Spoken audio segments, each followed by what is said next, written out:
tukar Yesus hanya karena harta. Jangan tukar Yesus malam Jumat, malam Sabtu, pada pagi tadi dan juga pada malam ini saya akan terus berbicara tentang isu tentang kemerdekaan di dalam Kristus. Saudara, ini adalah sedikit gambar yang saya coba cari untuk menggambarkan bagaimana kita semua mau merdeka. Yang setuju katakan amin. Semua kita mau mengalami pelepasan daripada segala ikatan rantai kuasa kegelapan. Dan di saat Yesus hadir dalam hidup kita, segala belenggu ikatan itu mengalami pembebasan, mengalami penerobosan yang ajaib. Yang paham katakan haleluya. Saudara, kalau kita baca dalam 1 Samuel ayat pasal 16 sampai pasal 22 mengisahkan tentang kehidupan Daud sebagai seorang anak muda yang melewati berbagai perkara, tapi kita melihat ada kemerdekaan demi kemerdekaan yang dia alami dalam kehidupannya. Saya tidak akan panjang khotbah malam ini, tetapi saya hati kita untuk terus menyembah, mencari wajah Tuhan dalam pribadi kita. Saudara, yang pertama yang saya mau kita pelajari pada malam ini berbicara tentang dalam keluarga. Saya mau bicara tentang kemerdekaan di dalam Kristus, bicara dalam keluarga kita, dalam keluarga kita. Lalu Samuel berkata kepada Isai, inikah anakmu semuanya? Jawabnya, masih tinggal yang bungsu, tetapi sedang mengembalakan kambing domba. Kata Samuel kepada Isai, suruhlah memanggil dia, sebab kita tidak akan makan, belum makan sebelum ia datang kemari. Apa yang saya mau bicarakan tentang dalam keluarga? Saya percaya semua kita mau merdeka ketika kita mengalami krisis-krisis keluarga. Ada seorang bapak datang di sini tadi bicara di mana dia mau keluarganya khususnya ada 1 bulan lebih kurang begitu tidak hidup bersama, tetapi pada hari ini mau bertobat untuk mau hidup kembali dalam Tuhan. Inilah yang kita rindu, ada sebuah kemerdekaan dalam keluarga. Yang setuju katakan amin. Saya pikir ada banyak penyakit yang selalu beracuni hubungan keluarga. Kadang-kadang orang yang paling dekat, kadang-kadang kita tersinggung, kadang-kadang kita sakit hati bukan orang jauh yang buat kita kecewa, kadang-kadang orang yang dekat dengan kita. Kadang itu suami, kadang itu istri, kadang itu anak. Pada malam ini, apa krisis keluarga yang kamu alami? Apa krisis yang sedang kamu hadapi tentang keluarga? Saya merasa itu tentang dua perkara yang paling tinggi yang merusaki keluarga hari ini. Di mana? Pertama, tentang hubungan.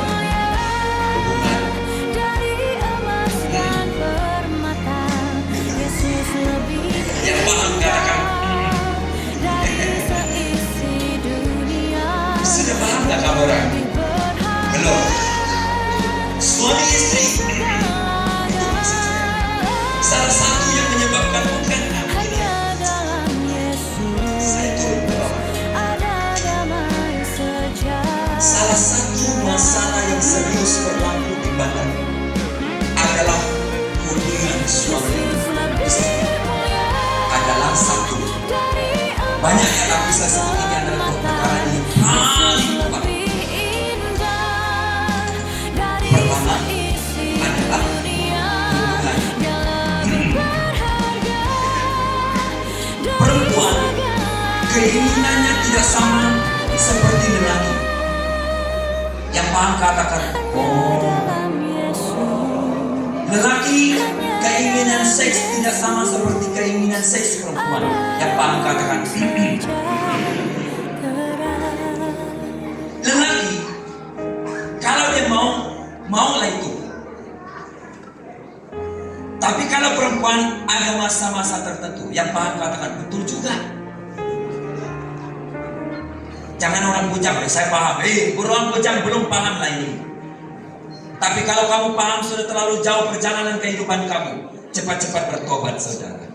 Saya katakan ini di mana salah satu merusak hubungan keluarga. Saya pernah khotbah ini di kebaktian 3 daerah di Apo, Param Tengah, dan Tutor tentang isu keluarga. Kadang-kadang, contohnya saya mau sentuh sedikit dulu. Kadang-kadang suami mau. Bagi yang keluarga, saya sentuh sedikit dulu. Kadang-kadang suami mau, tapi istri tidak mau. Bila istri tidak mau, suami sudah rasa, oke, esoklah. Dalam hati dia. Esok dia tanya, bolehkah? Saya tahu apa signal suami dengan istri lah. Bolehkah? Tapi istri masih tak mau. Lepas itu dalam hati suami dia istri saya, kenapa dia tidak mau? Kurang asam orang. Mulai sakit hati tahu. Mulai sakit hati. Mulai tidak selesai. Sepanjang hari itu istri dia cakap begini, pergi kau ambil sayur.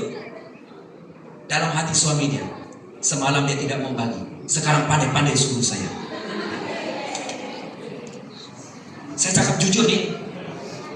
Saya cakap terus terang nih.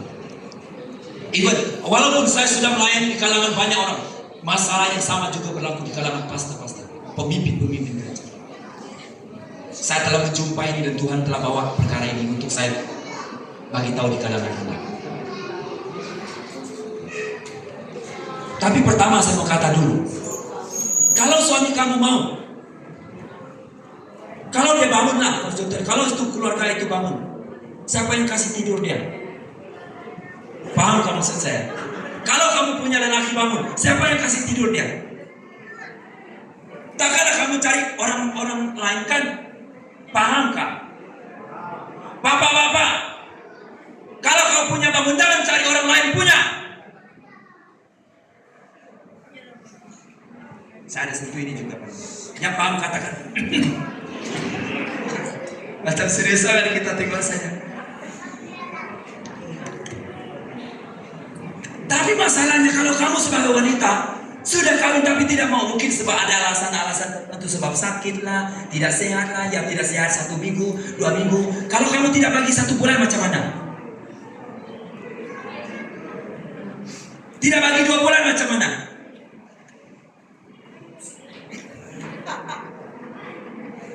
Tidak bagi 3 bulan macam mana? Saya mau tanya bapak-bapak, kamu oke kah begitu? Nah, ketua kampung sudah geleng kepala. Tidak oke pun kata ketua pelayan. Yang setuju dengan saya kata, haha. Jadi ibu-ibu, jangan biarkan suami kamu terlalu menderita. Paham kah? Kalau dia bangun, macam mana mau kasih tidur barang itu? Takkanlah. Kadang-kadang kita sendiri membahayakan suami kita sendiri. Sama juga dengan lelaki. Jangan hanya bila bangun cari istri, tapi kamu tidak memahami isi hati istri kamu. Jangan pikir baru kamu tahu perempuan malam ini. Baru juga kamu tahu bapak-bapak. Jangan hanya mau menyenangkan bila bangun, saya mau ini. Tapi baru kemarin kau tidak peduli istri kamu. Lelaki kadang-kadang dia punya keinginan seks. Sorry lah saya sebut ini. Tapi perempuan dia bukan semua begitu. Perempuan dia punya keinginan intim itu bukan seks, tapi keintiman di mana dia rasa dijamini, dia rasa ada security, dia rasa disayangi, itu keadaan perempuan. Kalau kamu tidak mengasihi istri kamu, tapi kamu mau begitu bagaimana? Saya sentuh sedikit ini malam, esok saya pulang. Kalau kamu tidak suka dengan khotbah saya, tidak apa. Datang panggil lagi tahun depan. Saudara, sebab itu ibu-ibu, saya cakap lebih panjang cerita isu ini sebenarnya, karena saya sudah melayani sampai ada bapak ibu yang tidak sama tidur tahu selama 15 tahun. 15 tahun guys. Kamu pikir sehat ke itu bapak? Kamu pikir sehat ke itu ibu?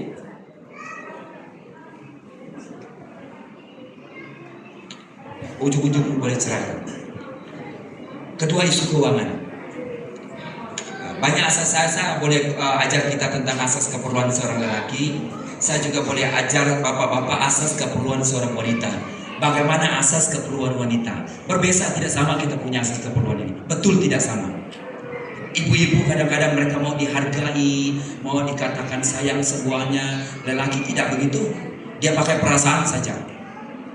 Dia tahu saya sayang dia, Pak. Kenapa harus cakap apa? Ya, tapi saya tidak akan ajar kita tentang topik itu. Tapi kalau ada ibu bapak yang krisis masalah, satu saja yang saya minta ampun dengan Tuhan.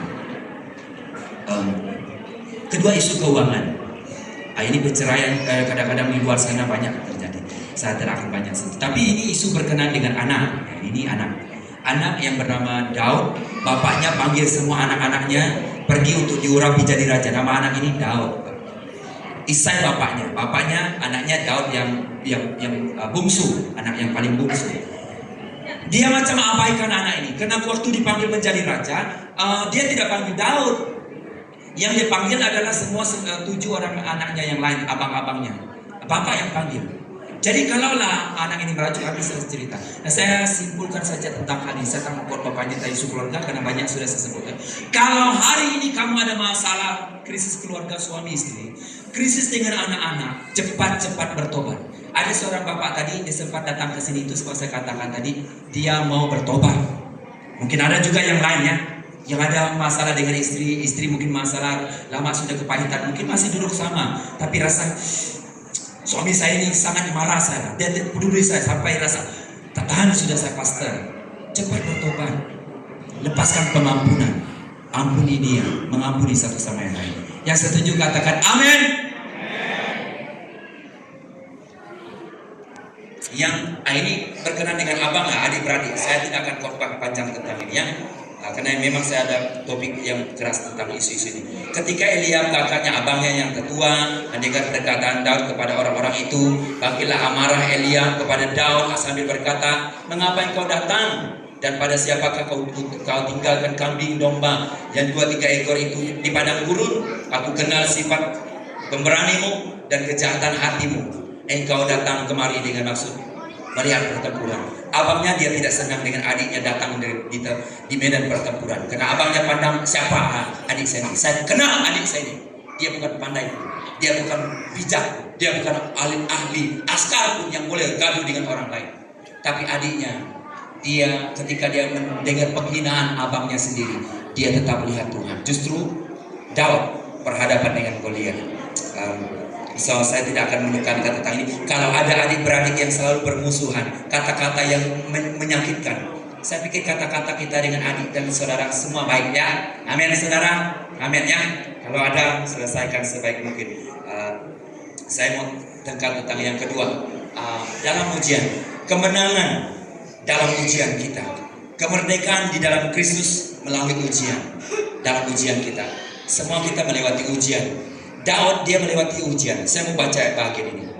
Tetapi beberapa orang Zif pergi menghadap Saul di Gibea dan berkata, Daud menyembunyikan diri dekat kami di kubu-kubu gunung dekat Koresa, di bukit Hakhila, di sebelah selatan padang belantara. Ini ayat 1 Samuel 23. Dan 1 Samuel 26 dia kata, lalu berkermaslah Saul dan turun ke padang gurun Zif dengan 3.000 orang yang terpilih dari orang Israel untuk mencari Daud di padang gurun Zif. Mereka cari dia untuk bunuh dia. Ujian ini, saya mau bicara tentang kemenangan atau kemerdekaan dalam ujian.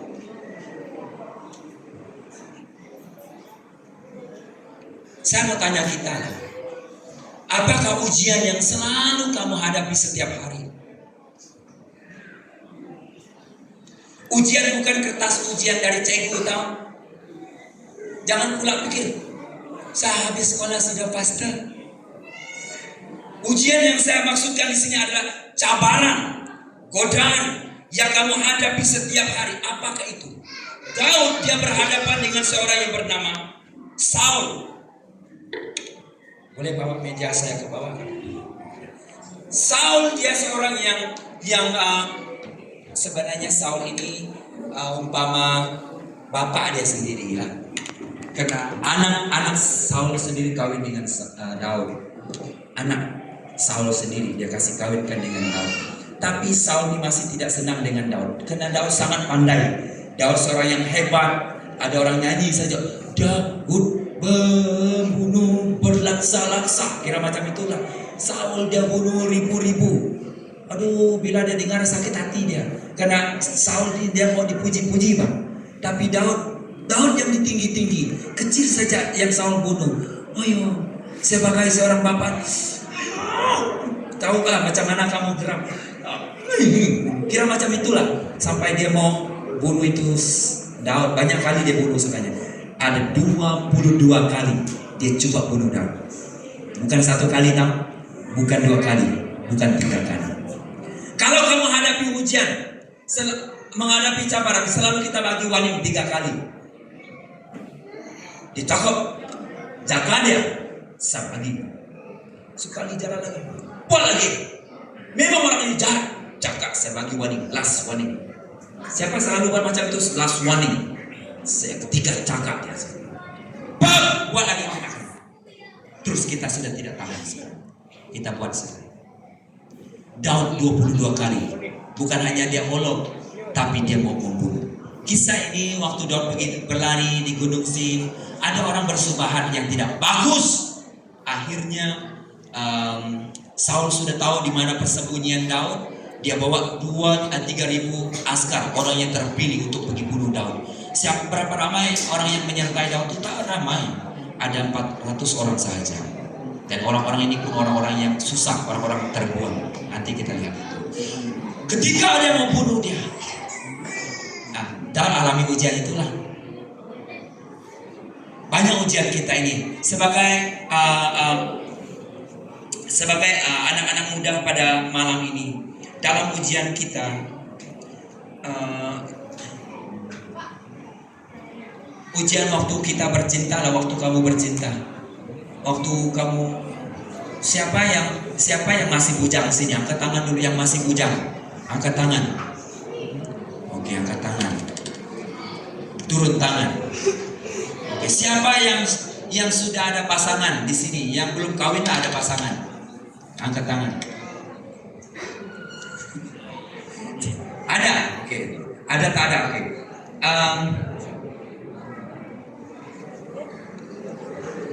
Macam mana saya mau cakap? Dalam kita bercinta ada ujian tersendiri,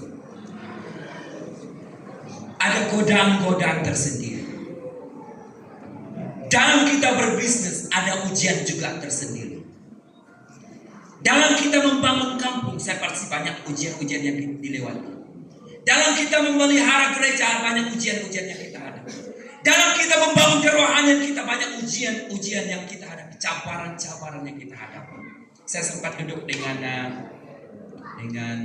cerita dengan beberapa jemaat Tuhan di tempat ini yang pernah alami kebangunan rohani. Ya, yang pernah dipakai Tuhan pada 2018-19 dulu. Banyak ujiannya, banyak ujian yang kita alami, cabaran-cabaran yang kita hadapi.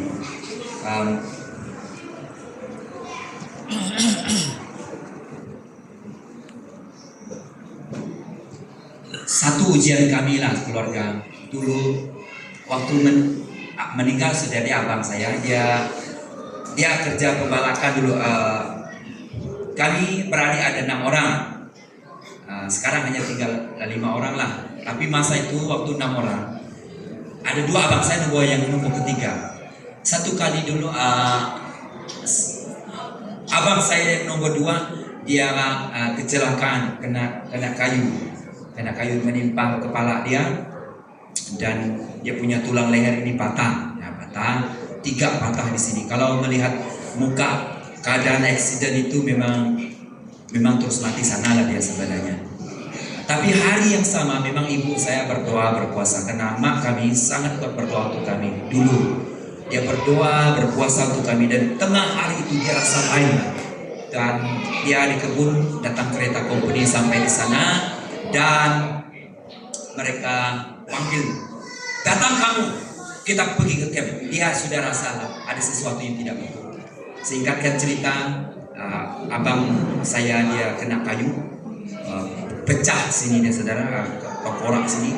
Dia punya muka ini sebenarnya kulit ini dia jatuh, kulit kena kayu, dan tulang ini lehernya patah 3. Memang rosak, teruk lah. Tapi dia tidak mati masa itu. Karena doa mama saya, dia cakap, Tuhan jangan ambil dia, izinkan dia untuk mengakui kesalahannya dulu. Selepas itu kalau Tuhan memang ini waktu Tuhan untuk dia, biarkan. Tapi Tuhan jangan buat dia terus pergi tanpa dia mengakui dosanya. Itu saja permintaan mama saya. Dan dibawa ke Kapit terus ke Sibu, masuk ICU. Saya dari Lawas terbang terus sampai ke Sibu. Dan kami jaga dia, saya rasa beberapa waktu di sana. Saya tidak boleh lama sangat karena saya sekolah. Selepas itu, singkatkan cerita, untuk mau sembuh, saya sangat-sangat mau abang saya sembuh. Ya, saya berdoa supaya Tuhan sembuh. Ada satu nenek dekat area dekat ICU itu, cucu dia juga dalam ICU. Dan dia cakap dengan saya, kenapa kamu, ini abang kamu? Ya, saya cakap. Oh, kenapa dia kena kayu accident? Oh, dia cakap dengan saya, kamu tahu ada satu obat, dia kata dengan saya begini, obat ada satu minyak, kita gosok dengan itu tulang tuh boleh sambung, dia kata. Oh ya kan, oh bagus juga. Kalau dia mau ambil minyak itu untuk simpan supaya tulang-tulang ini boleh sambung lah. Mau juga saya kalau macam itu, saya kata kalau minyak itu bagus. Tidak lama esok kalau macam itu kamu datang, dia kata. Kamu bawa daun sirih, bawa limau, kamu bawa ayam hitam, kamu bawa apa semua yang sudah dia bagi tahu, macam-macam lah. Dulu saya tahu semua ini. Ini adalah penyembahan berhala. Ini adalah sesuatu penyembahan yang disembah, diberikan kepada penyembahan berhala. Terus saya cakap, tidak, saya perlu itu. Saya cakap dengan dia. Saya terus alihkan. Kalau ikut mau manusia, kita mau keluarga kita sembuh, betul tidak? Kadang-kadang kita boleh buat apa saja asalnya sembuh. Kadang-kadang begitu hati manusia. Tapi saya dengan Tuhan dan semua kami keluarga berkata tidak, sebab yang kami percaya hanya Tuhan yang sebagai juru selamat. Kalau itu waktu Tuhan, itu waktu Tuhan. Kami hanya berdoa melalui bantuan dokter. Dan singkatkan cerita, abang saya hidup 1 tahun. Dia mulai boleh berkata normal, saudara. Sebenarnya dia semua muka dia macam yang sama, dia normal, dia cakap biasa, ingatan yang seperti sama. Hanya dia tidak boleh bergerakkan kaki dia karena dia punya tulang 3 ini patah, disimpan besi. Dan dia kata sebelum dia meninggal, waktu saya pelayanan di Miri, karena sebelum saya tamat dia kena itu, waktu saya pelayanan di Miri, mereka kata dia sudah meninggal. Saya pecut dari Miri sampai ke kampung. Sampai di kampung saya tengok dia masih hidup.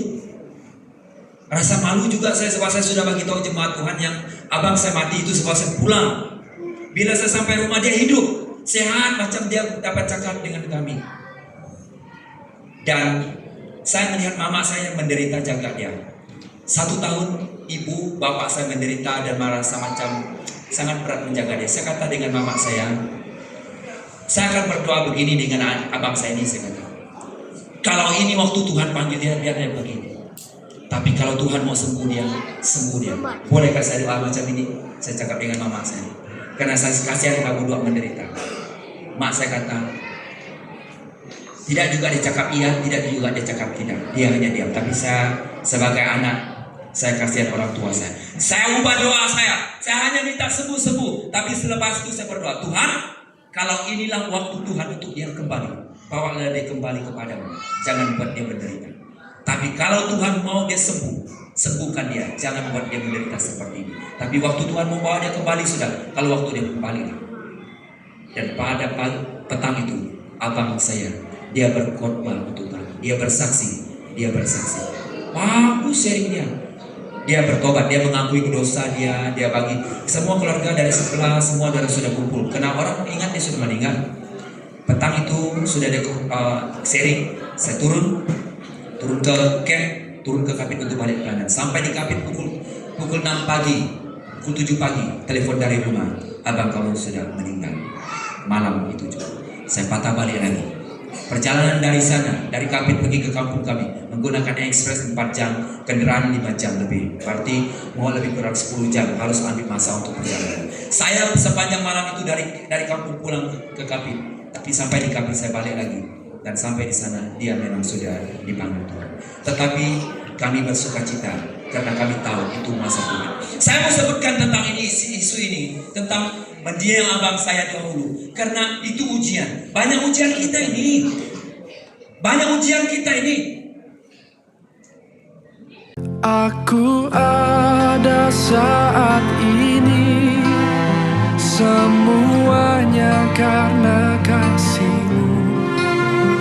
Aku hidup hari ini, semua berkat kemurahan-Mu. Terima kasih Yesus, Engkau sangat baik, teramat baik bagiku.